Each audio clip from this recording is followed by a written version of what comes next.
Winner X ពណ៌ស៊ីម៉ងពណ៌ដែលលក់ដាច់ប្រចាំហាងបាទថ្ងៃនេះខ្ញុំមានប្រម៉ូសិនពិសេសលក់លៀងឃ្លាំងនៅក្នុងឆ្នាំចុងឆ្នាំ2025នេះបងប្អូនបាទតោះមុននឹងប្រាប់តម្លៃតែមិនសិនឲ្យបងប្អូនមើលសិនបាទ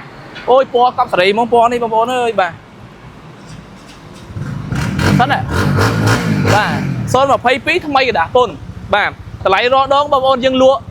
2600ទៅ2700 $ណាតម្លៃដែលអត់ទាន់ប្រម៉ូសិនឥឡូវប្រម៉ូសិនបងប្អូនទិញក្នុងវីដេអូនេះ2007ចុះសល់ត្រឹម2500 គត់បាទថ្លៃល្អបងប្អូន2500 គត់ណាបាទគឺតម្លៃនេះអត់ដែលធ្លាប់មានទេតើបងប្អូនមើលសាច់រៀងម៉ូតូមកជុំទៅបាទមកពណ៌ស៊ីម៉ងបាទគេលេខ slider តែបន្តិចទេខាងកន្លែងឈ្នាន់ខាងមុខបាទតើអូនដាក់មកជុំបាទតែមស្អាតណាបងប្អូនបាទលយពណ៌នេះណាបាទអានេះប្រើ smart key បងប្អូននេះប្រើ smart key ណាប្រភេទថ្មីกระดาษពុនអញ្ចឹងបងប្អូនទិញទៅគឺយើង free ផ្លាកលេខភ្នំពេញគិតឲ្យបងប្អូនមួយណាបាទ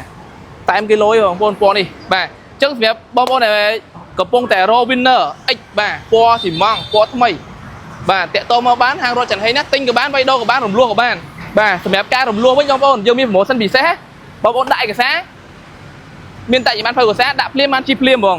ហើយតម្លៃនេះមួយខែបង់ចាប់ពី$70បងប្អូនបង់រំលោះគឺ free បានបើកបរឲ្យមួយទៀត free ផ្លាកលេខភ្នំពេញអញ្ចឹងសម្រាប់បងប្អូនដែលចង់បានតម្លៃប្រម៉ូសិនទិញដាច់2500នេះកុំភ្លេចជួយ follow និង share បាទសូមអរគុណ